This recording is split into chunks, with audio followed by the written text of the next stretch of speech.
ازيكم شباب عاملين ايه؟ انا عبد رضا عندي 19 سنه. هكلمك الفيديو دون عن كل حاجه تخص التضخيم وكل المعلومات والاسرار اللي بنستعملها في التضخيم. حرفيا هتطلع معاك كل المعلومات الكافيه اللي تقدر تضخم بيها. بس اول حاجه هاخدك معايا في يومي ازاي بيمشي في التضخيم وازاي بحسب سعراتي وكل حاجه. بس قبل ما ابدا الفيديو عايزك تشترك في القناه وتفعل زر الجرس عشان تتابعنا في الفيديوهات الجايه.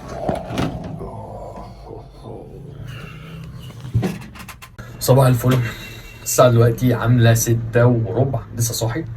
طيب دلوقتي انا هقول لك ازاي بنحسب السعرات بتاعتنا وازاي بمشي نسبة الكارب ونسبة البروتين اللي انا محتاجها على مدار مثلا فترة التضخيم وكده. دلوقتي هسأل شات جي بي تي اقول له احسب لي سعراتي واحسب لي نسبة الكارب والبروتين اللي انا محتاجها. وليكن مثلا احنا حسبنا شخص هنمشيه طول الفيديو ان هو سعراته 3000 سعر. طبعا بزود 500 سعره لو انا عايز اضخم ولو عايز انشف بنقص 500 سعره. بس دلوقتي احنا بنتكلم في التنشيف وليكن ال 3500 سعره دول انا هفهمك ازاي انا بمشي ال 3500 سعره دول مثلا على مدار الخمس وجبات اللي هي الوجبه الاولى والثانيه والثالثه ووجبه قبل التمرين وكده. هقول لك ازاي بظبط ال 3500 سعره دول وازاي مثلا بقفل نسبه الكرب والبروتين. طبعا الشخص اللي احنا بنتكلم عليه دلوقتي هو نسبه البروتين بتاعته عامله 120 جرام بروتين. ده الشخص اللي انا همثله طول الفيديو. وليكن مثلا انت على حسب بقى انت هتحسب السعرات بتاعتك مثلا 100 محتاج 140 جرام 130 جرام بروتين وهتطبق اللي انا هعمله ده بالظبط. يبقى انت كده فهمت ازاي هنحسب السعرات وازاي بقى حطينا الاساس اللي احنا هنمشي عليه في طول فتره التضخيم. ومن الناحيه الطبيه برضو لو انت فاكر ان التضخيم ان انت تاكل كتير تاكل كارب على الفاضي كتير وتاكل بروتين برضو على الفاضي كتير، اول حاجه انت هيحصل لك مشكله في الجهاز الهضمي. ده لو انت بتاكل كتير اوفر يعني. وغير كده ان انت ممكن تكون بتعمل ديرتي بالك وانت مش اخد بالك. فالطبع اللي انا اديتهولك والتعليمات واظبط معدل السعرات عشان يظبط معاك. هنعمل اول حاجه وجبه الشوفان وهنحط 300 جرام شوفان وهنحط 3 موزات وهنحط 4 حبات تمر او 5 حبات تمر على حسب السعرات او على حسب يعني الفائض اللي معاك يعني وكده. وهتحط زبادي يوناني او زبادي العاديه مش تفرق كتير. وهتحط 40 جرام زبده فول سوداني او السوداني العادي برضو مش هيأثر كتير. هنوزن كل المكونات اللي انا قلتها دي وهقول لك السعرات طلعت كام. وبعد ما خلطنا المشروب وظبطناه ده معدل السعرات اللي طلع 878. يعني اعمل حركه 1580 سعره مثلا ولا حاجه، 1580 1560 يعني حاجه زي كده، يعني حوالي اكتر من 1500. احنا كده دخلنا 1500 سعره في اول مشروب معانا. برضه انا زودت مع وجبه الفطار زودت 5 بيضات عموما. تمام. الخمس بيضات البيضه فيها 5 جرام بروتين فانت كده معاك 5 في 4 انت كده معاك 20 جرام بروتين على اول اليوم. هلبس واروح الكليه وبعد كده هقول لك هنعمل ايه. كده احنا دخلنا 1500 سعره من اصل 3000 سعره. انت متخيل لسه في اول اليوم ودخلت 1500 سعره؟ ما بالك باقي اليوم. هندخل بعد كده وجبه الكرب. لسه واصل الكليه دلوقتي حالا اهو. المفروض ان انا عندي امتحان. ذاكرت يعني من امبارح وكده فلسه نص ساعه الامتحان يعني وكده فهراجع. خلصت الامتحان الحمد لله كان في لذيذ يعني. جو تلج ما اقولكش قد ايه الجو ساقع يعني بصراحه. نروح البيت بقى وهناكل الكرب بتاعنا. هنصلي الظهر الاول يعني وكده. لسه واصل البيت دلوقتي حالا اهو. عملت 500 جرام بطاطا. طبعا وزنت البطاطا بعد ما سلقتها يعني ما خدش الوزن قبل ما اسلقها كده. فهخش انام ساعتين وبعد كده هننزل على الجيم. احنا كده دخلنا 700 جرام بطاطا فيهم 535 سعره ومدخلين 1500 سعره في اول اليوم. يبقى احنا كده مدخلين 2035 سعره واحنا لسه ما كملناش بقيه اليوم. صحيت من النوم دلوقتي حالا اهو. هقول لك على وجبه قبل التمرين اللي انا باخدها. اهي عباره عن رز وفراخ. هشرحك تاني برضو لو انت تهت مني. دلوقتي احنا معانا معدل الكرب كله 350 ومعدل البروتين كله 120.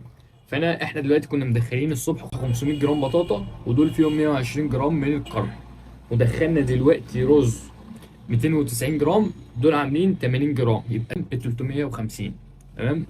ومعانا في البروتين مدخلين الصبح 20 جرام بيض اللي هم الاربع بيضات اللي قلنا عليهم 20 جرام. وضفنا عليهم دلوقتي الفراخ اللي انا اتكلمت فيها دلوقتي. الفراخ دي 150 جرام دول عاملين 40 جرام بروتين. فاحنا معانا كنا مدخلين الصبح 20 ودلوقتي معانا 40 يبقى احنا كده مدخلين 60 جرام بروتين صافي. تمام. هنزل الجيم دلوقتي وهنشرب القهوه بتاعتنا وهقول لك على التمرينه. هقول لك على التريكات اللي بستعملها بالظبط اللي بتساعدني في البامب وتساعدني ان انا ابقى اعلى فوليوم بطلعه في التمرين. او عايز اقول لك طبعا ان الوجبه دي باكلها قبل التمرين بساعه ونص او ساعتين عشان تلحق تتهضم والكارب يلحق يشتغل معايا في التمرين وكده. لسه واصل التمرين دلوقتي حالا اهو.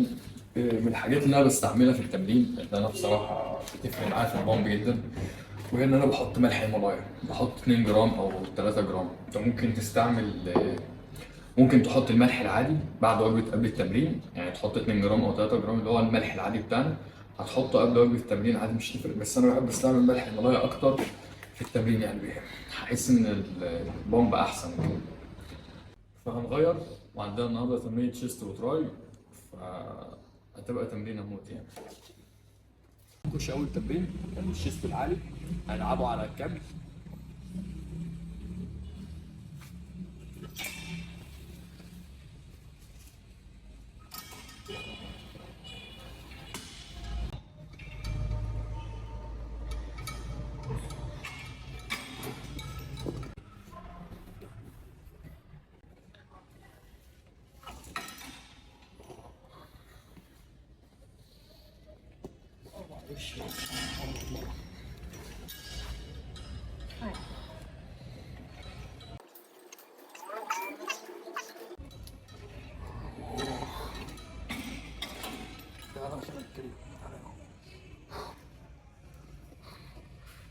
طبعا اهم حاجه في التمرين وانا شغال ان انا بتمرن بشده عاليه، فوليوم عالي. مش بحب اكتر المجاميع اكتر، يعني بحب اخليهم 3 مجاميع او ساعات بوصل لمجموعتين، بس بخلي ال3 مجاميع اللي انا هتمرنهم دول يوصلوا لاقصى فيلر اقدر اوصله في التمرين. طبعا الوزن التدريجي، لو دخلت باول مجموعه مثلا بنج بريس بالدمبل اقصى حاجه اوصل لها مثلا 40، ببدا بال 35 باول مجموعه، وبعد كده في المجموعتين التانيين بكمل بال 40، ولو اقدر ازود بزود عشان اوصل لاقصى شده في التمرين اقدر اوصل لها.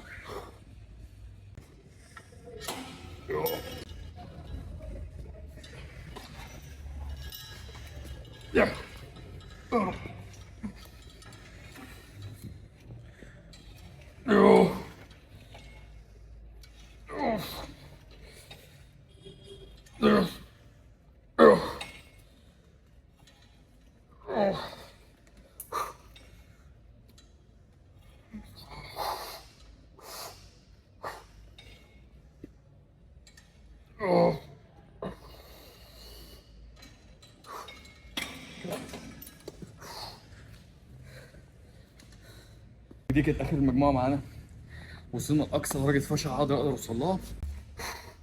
نخش بعد كده بار مستوي، وبرضه بنفس التكنيك اللي انا بشتغل بيه، بنشتغل باقصى فوليوم اقدر اجيبه في التمرين، واقصى عدات واقصى شده اقدر اوصل لها في التمرين. هنلعب بار مستوي. اهم حاجه في التمرين دون ان انت بتثبت رجلك على الارش، بتعمل ارش بظهرك على قد ما تقدر، وبتوصل لاقصى درجه شده تقدر توصل لها في التمرين واقصى درجه عدات.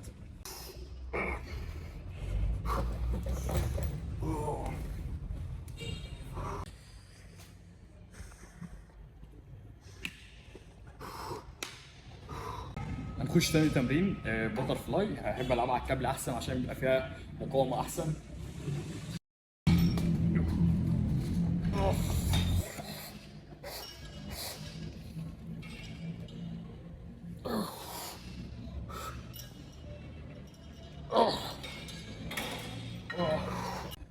هنخش اخر تمرينه كابل كروس سفلي، وبحب العبها على الكرسي عشان اثبت نفسي كويس وانا بتمرن.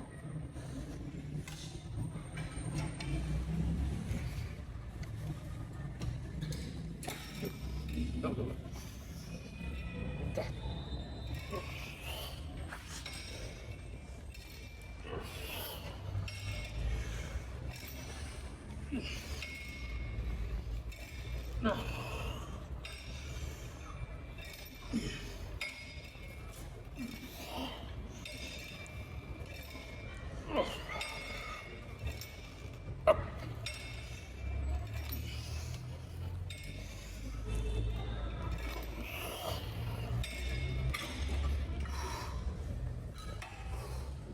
طبعا ملح اللي ورايا عامل شغل جامد قوي البومب.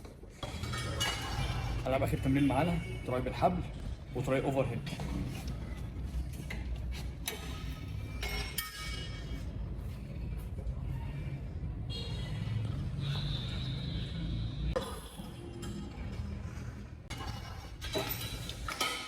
بس كده خلصت التمرين.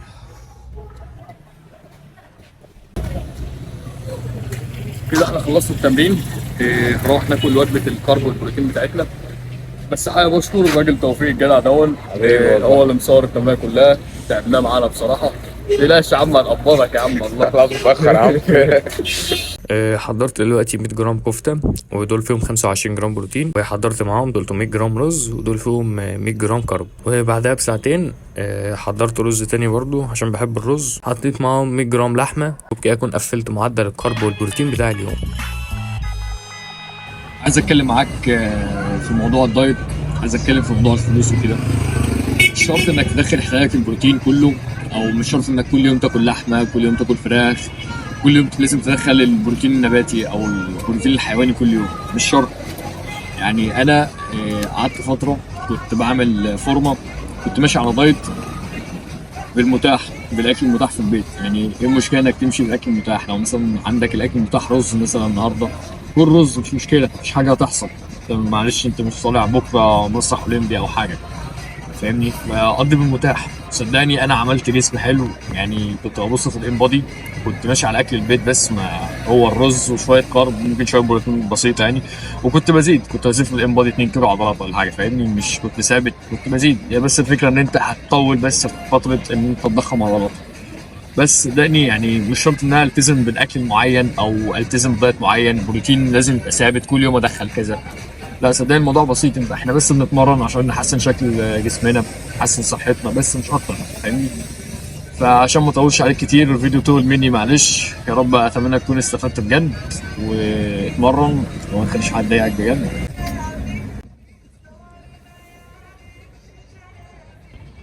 طيب كده يا عم حرام، بس انا فكرت ان هو وبكده يكون خلص اليوم، ودخلنا 3500 سعره، وقفلنا معدل البروتين ومعدل الكارب. لو استمريت على الروتين دون من شهر ل3 شهور هتلاقي نتيجه وهتتطور بسرعه، وبالذات لو انت هارد جينر وبتزيد بالعافيه، فده هيبقى احسن روتين ليك.